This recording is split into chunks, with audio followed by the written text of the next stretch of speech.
دعوت دیتا ہوں کہ تشریف لائیں اور اپنے خطاب سے ہم سبوں کو مستفید فرمائیں. مفتی ڈاکٹر یاسر ندیم الوادی صاحب.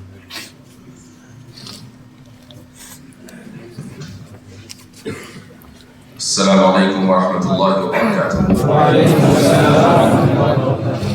بسم اللہ الرحمن الرحیم. الحمد للہ رب العالمین والصلاة والسلام على سید الانبیاء والمرسلین وعلى آلہ وصحبہ اجمعین. اما بعد.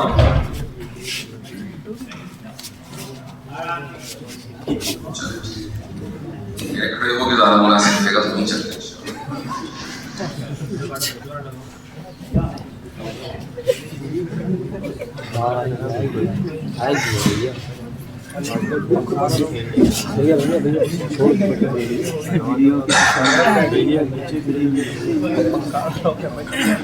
اکیس تاریخ کو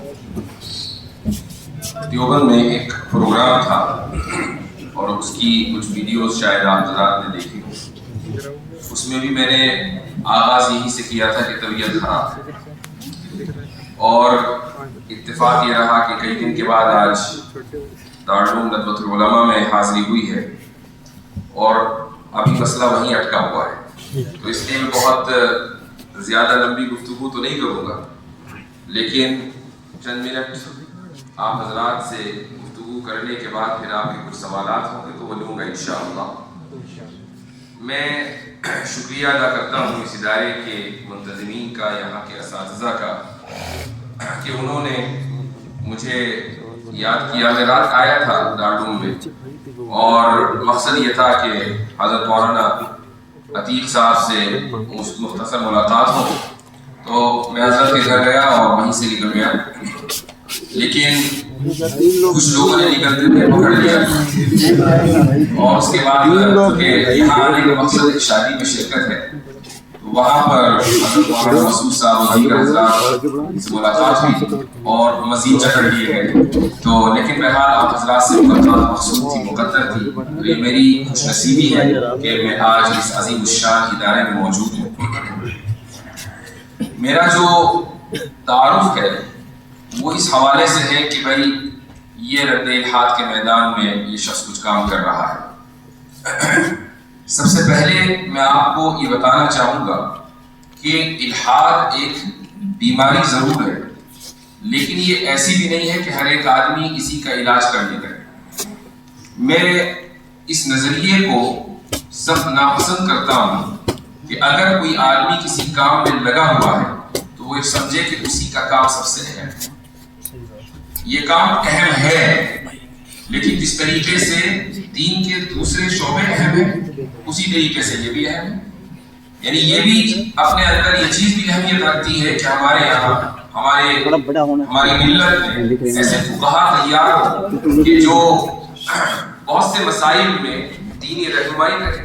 یہ چیز بھی اپنے اندر اہمیت رکھتی ہے کہ ہمارے درمیان محدثین ہوں، مفسرین ہوں، دعاء ہوں، مبلغین ہوں، اور اسی طریقے سے جو اس وقت ماڈرن چیلنجز ہیں ان کا مقابلہ کرنے والے ہیں. یہ بات میں نے اس لیے کہی کہ گزشتہ چند دنوں میں یہ چیز میں محسوس کر رہا ہوں کہ ایک واقعہ جو بہت مشہور ہو گیا، تو اب ہر ایک طالب علم یہ سوچنے لگا کہ مجھے بھی یہی کام کرنا ہے. میں آپ حضرات کو صرف یہی کہوں گا، آپ سے تجربے میں کچھ زیادہ میرا تجربہ بڑھا ہوا ہے اور اس کی وجہ یہ ہے کہ میں 20 سال سے تقریباً کام کر رہا ہوں. آپ میں سے اکثریت ابھی یہاں پڑھ رہی ہے. تو اپنے تجربے کی بنیاد پر میں یہی کہوں گا کہ جس چیز سے آپ کو دلچسپی ہو، وہ چاہے تفسیر کا میدان ہو، اصول تفسیر کا میدان ہو، حدیث ہو، اصول حدیث ہو، اور فقہ و فتاویٰ ہو، اس چیز ہی میں آپ کو اسی میدان میں آپ کو اختصاص کرنا چاہیے، کیونکہ ہمیں ہر میدان کے جو اختصاص رکھنے والے افراد ہیں ان کی ضرورت ہے. رہی بات الحاد کی، جی ہاں دنیا میں الحاد پھیلا، لیکن الحاد کی شکار سب سے بڑی قوم عیسائیت. عیسائیت میں سب سے زیادہ الحاد. امریکہ میں ایک زمانے میں ملحدین کی تعداد ایک پرسنٹیج کے مطابق 7-8% تھی، آج سے 20 سال پہلے. وہ بڑھ کر تقریباً 45% ہو گئی تھی. تو اس سے اندازہ لگائیں کہ ملحدین کتنی بڑی تعداد میں امریکی معاشرے میں. یہاں کا کوئی ایسا ڈیٹا نہیں، لیکن ایک رف ایسٹیمیٹ ہے کہ 7-8% ہو، اور یہ 7-8% بھی تمام اقوام میں، صرف مسلمانوں میں نہیں، تمام اقوام میں، اس میں مسلمان بھی ہیں، اس میں ہندو بھی ہیں، اس میں عیسائی بھی ہیں، اس میں سکھ بھی ہیں۔